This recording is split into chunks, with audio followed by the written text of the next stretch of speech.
Tuia te rangi e tu nei, tuia te papa e takoto nei, tuia te mira tangata. Talofa, shalom, salam alaikum. Good morning everybody. I'm really delighted and honored to be here. Thank you so much, Piri and Jessica, Scott, Ruth, and I know there are many others for organizing this wonderful event and for including me in it.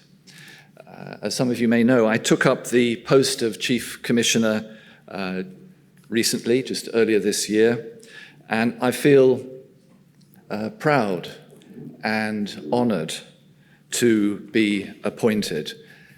And it's a huge pleasure for me to return to Aotearoa, where I spent happy years studying at Waikato University and then working at Waikato University and living in Hamilton, where my kids grew up.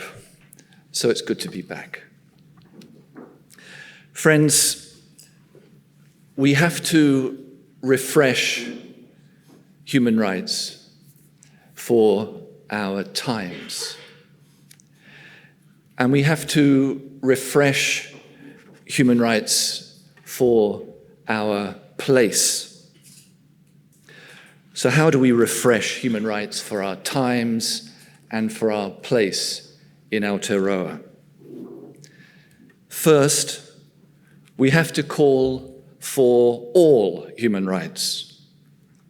The civil and political rights, like freedom of religion, the employment rights, like the right to a decent wage, cultural rights, like the right to enjoy our culture, and social rights, like the right to a decent home. All those rights are in the Universal Declaration of Human Rights, which New Zealand helped to draft. But many of those rights have been airbrushed out of our national picture. And in my view, we must reclaim them all. In addition, we need to call for other human rights as well, those in the UN Declaration on the Rights of Indigenous People, a declaration that's been affirmed by New Zealand. And also the right to a safe and healthy environment, which is now widely recognized.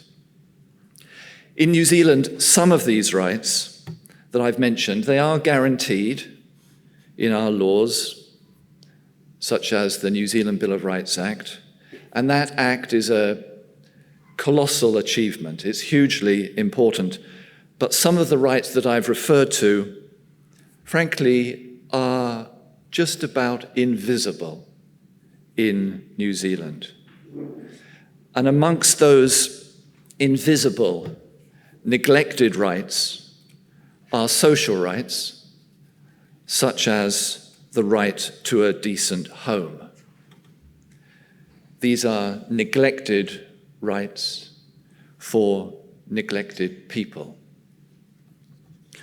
So we have to refresh human rights for our times by calling for all human rights, including social rights, such as the right to a decent home. In addition, we have to refresh human rights by thinking of individuals and communities in the human rights context. Usually, some of you will know, human rights focus on individuals. Human rights are usually seen as a way of granting entitlements to individuals. Usually, human rights give little attention to the place of individuals within communities. But there are exceptions to that. For example, the Universal Declaration of Human Rights, it says everyone has duties to the community in which alone the free and full development of their personality is possible. Everyone has duties to the community. So it's entirely legitimate, although rarely done, it's entirely legitimate to talk about human rights, individuals and communities. Usually human rights give scant attention to life-enhancing communities. And in my opinion, this is one reason why Te Reti o Waitangi and the UN Declaration on the Rights of Indigenous Peoples are so extremely important and so extremely valuable. They drag human rights beyond the classic narrow focus on the individual, and the treaty and the declaration demand a wider focus on individuals and their communities. And so this is another way of refreshing human rights for our time and for our place by locating individuals within their communities. I want to briefly mention another way of refreshing human rights for our times and for our place. I speak as a lawyer. Lawyers have appropriated human rights. We have made human rights top-down, technocratic, legalistic, and judicial. But there's another approach to human rights. It's bottom-up, it's participatory. And this approach depends upon the participation of individuals and communities with a view to making human rights real in communities, iwi, workplaces, clinics, schools, universities, and housing strategies and programs. And this bottom-up participatory approach, it wrests human rights away from the lawyers and places them back where human rights belong, which is with individuals and communities. In truth, there's a role for both the legal, technocratic, top-down approach, as well as the bottom-up participatory approach. And a blend of both approaches is another way of refreshing human rights for our times and for our place. Leilani referred to this. In the last 10 years or so, global human rights have taken a new direction.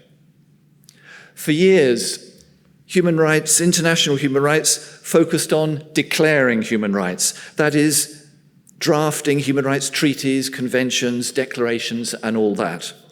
And this declaratory work was and is extremely important. But in recent years, there's been a change.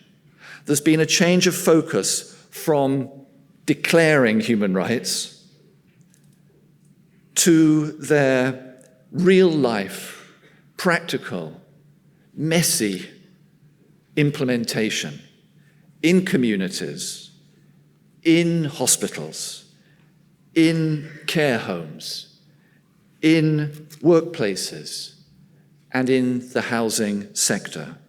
So we've crucially moved from this era of human rights declaration to the era of human rights implementation. And implementation requires human rights to be integrated into laws, regulations, institutions, policies, plans, practices, and processes.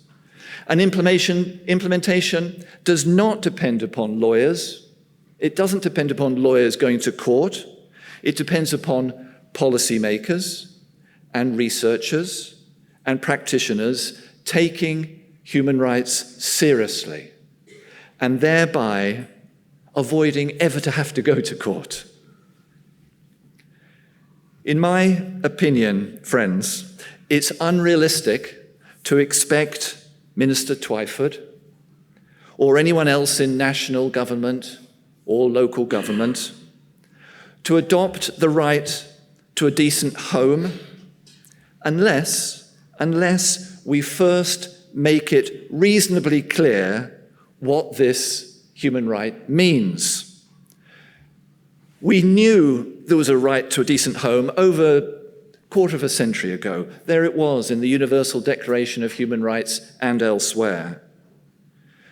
So we've known for decades that there is a right to a decent home, but very frankly, friends, 25 years ago, nobody knew what the hell it meant. The right was there, boldly declared, in a tiny handful of words, and that was it. It was sort of lawmaking by bumper sticker. But that was 25 years ago. Since then, thanks to the work of multitudes around the world, we have a clearer picture of what the right to a decent home means.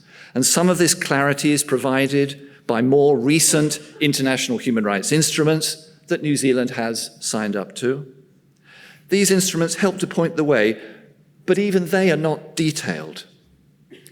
Thankfully, thank heavens, in addition to them, UN independent human rights experts have fleshed out in literally hundreds of authoritative reports what the right to a decent home means.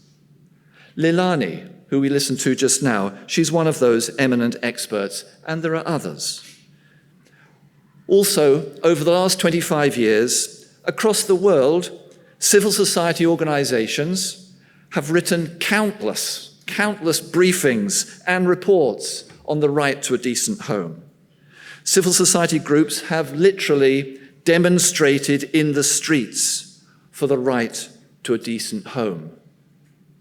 Remember what Leilani said? She said, "Make some noise." Civil society organizations have remonstrated with officials to take seriously the right to a decent home. In some countries, national human rights institutions, like the New Zealand Human Rights Commission, have called for their governments to implement the right to a decent home. And this is what the Commission called for in its response to the Christchurch earthquakes. In some countries, governments have brought the right to a decent home into their national law, and governments have used it to shape housing policy. Crucially, there is evidence that human rights-shaped policies improve the lives of individuals and communities. Most recently, as Leilani mentioned, Canada has passed a National Housing Strategy Act which explicitly affirms the right to adequate housing, as it puts it, the right to adequate housing as a fundamental human right. The Act continues, and I quote very briefly, "The Minister must develop and maintain a national housing strategy taking into account key principles of a human rights-based approach to housing." Moving on from Canada, in some countries where the law permits, lawyers have gone to court and argued for the right to a decent home. And in some of these cases, judges have recognized the right to a decent home. They've ordered its implementation, and the lives of individuals and communities have improved. And these days, there are scores of books on the right to a decent home. My point is that 25 years ago, the right to a decent home attracted just a handful of words. But today, across the world, there are so many reports, so many briefings, so many laws, cases, and books on the right to a decent home, it's difficult to keep up to date. But what about in Aotearoa? Where are the briefings? Where are the books? Where are the policies? Where are the cases on the right to a decent home in our islands?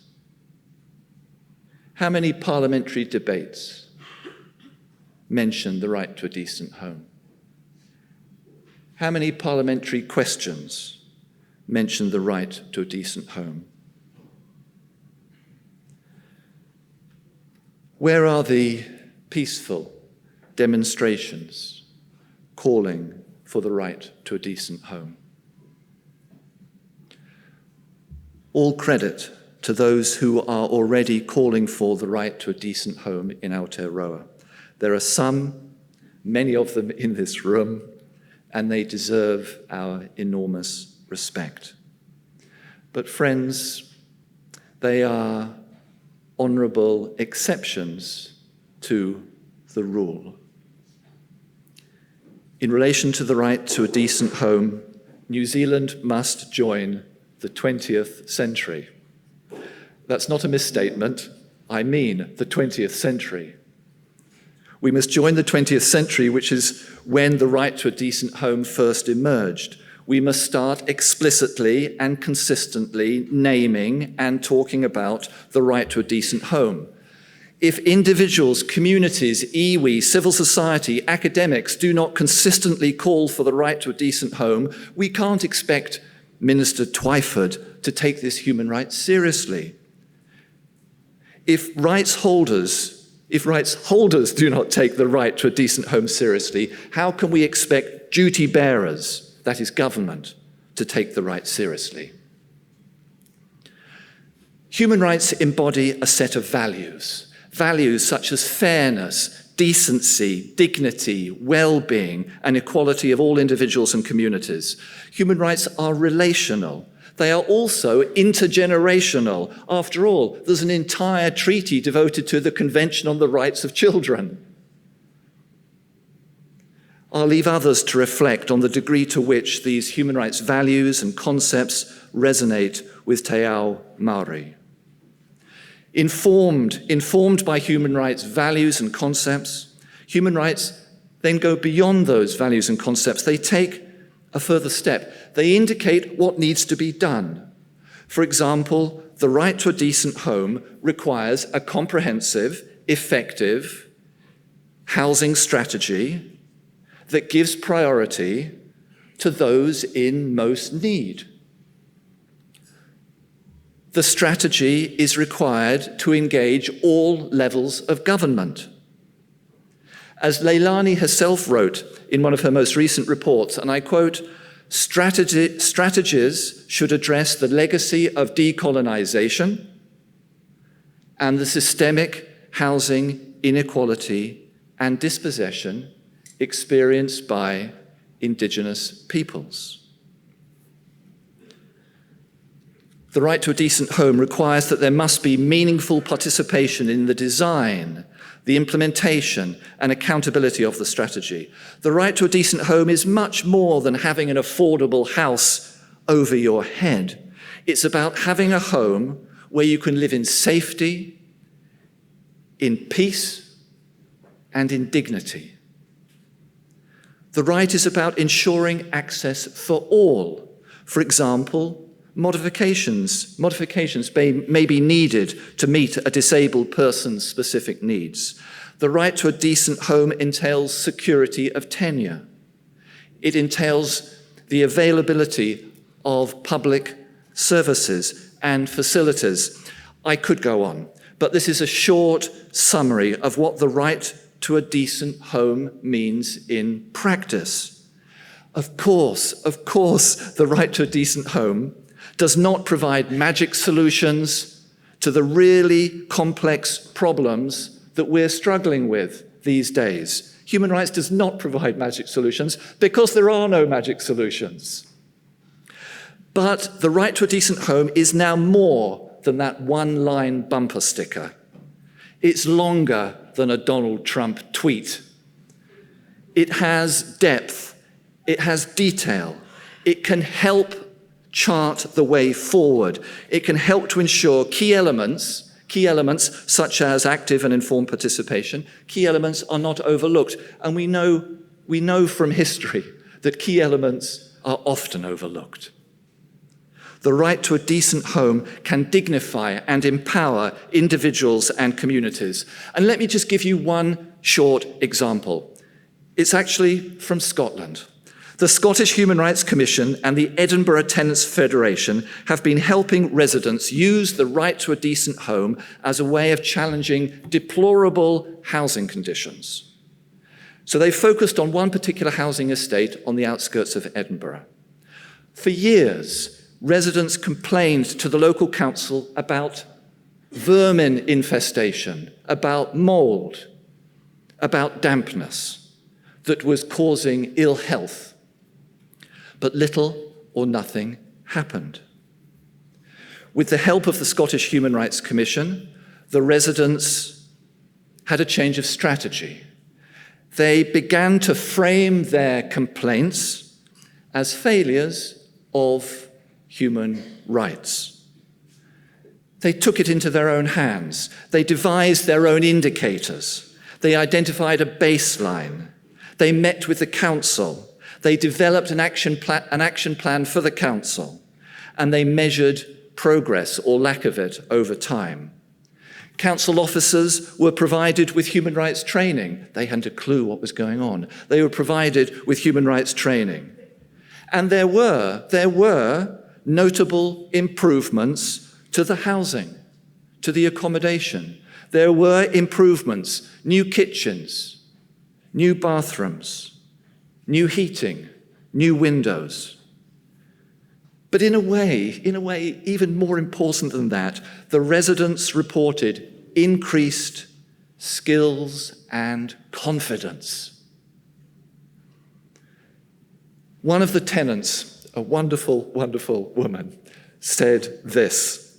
She said, and it's a short 2 sentences, and it's gold. She said this: human rights pulls you together as a community and gives you the same goal. The fact that I know that I have a right to a wind-tight, watertight, mold-free house means I don't have to be scared. Friends, I have a suggestion, and I'd appreciate your critical comments on it. The New Zealand Human Rights Commission is preparing its forthcoming priorities, its forthcoming programme of action. We can't do everything. We have to be ruthlessly strategic and selective. One option is that we give attention to poverty. Poverty, as we all know, is a burning issue, a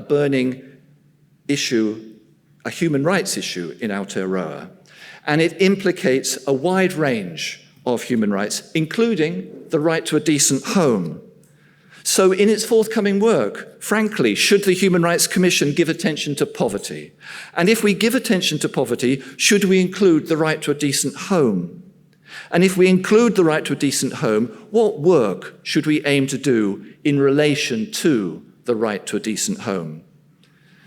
As I explained, New Zealand has signed up to the right to a decent home. The international declarations and conventions don't tell us a hell of a lot about what this human right means, but they do tell us something. And as I sought to explain, over the last 25 years, we now have a huge literature on the right to a decent home.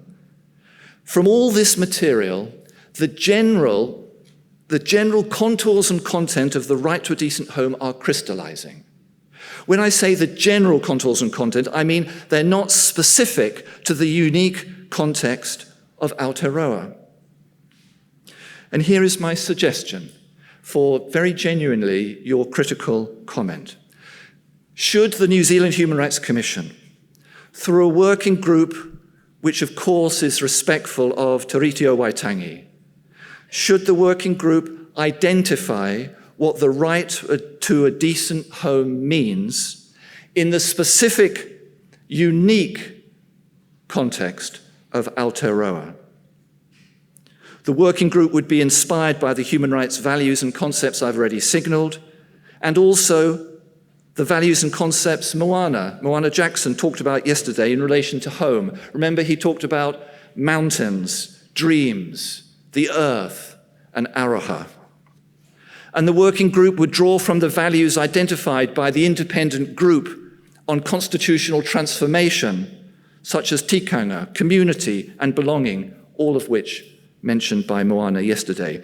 The working group could not lower the standards set by New Zealand's international human rights obligations. It would have to have respect to the contours and content set out by New Zealand's international human rights obligations. But within those boundaries, the working group could prepare a short document, not a great book, a short document, 10 sides, which outlines the minimum essential requirements of the right to a decent home in Aotearoa. The Commission has the statutory power to publish non-binding guidelines. So the Commission could publish guidelines on the right to a decent home in Aotearoa. And these guidelines could be used by national and local government, by others in the housing sector, to shape housing law, policies, and programs. The guidelines could be used by the Human Rights Commission, iwi, and civil society to hold government accountable for its obligations arising from the right to a decent home. So, in summary, would it be helpful if the Human Rights Commission establishes a treaty-based process to prepare a short document which it publishes as guidelines on the right to a decent home in Aotearoa? Please let me know. I have colleagues here.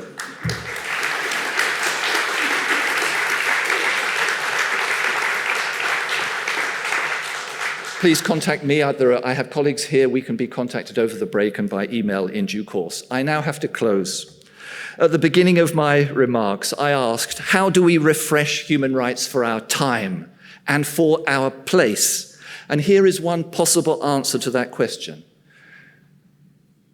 We refresh human rights for our time and our place by embracing all human rights, including the right to a decent home, by looking to individuals and communities, by looking to rights and duties, by legalistic top-down and participatory transformative bottom-up.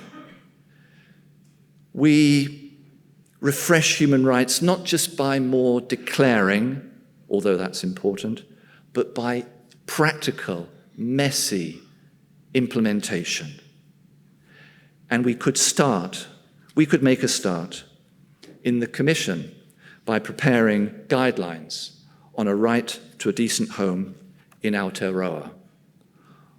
Mori ki te rangi, ora ki te whenua, mori ora kia tatou katoa. Kia ora, thank you.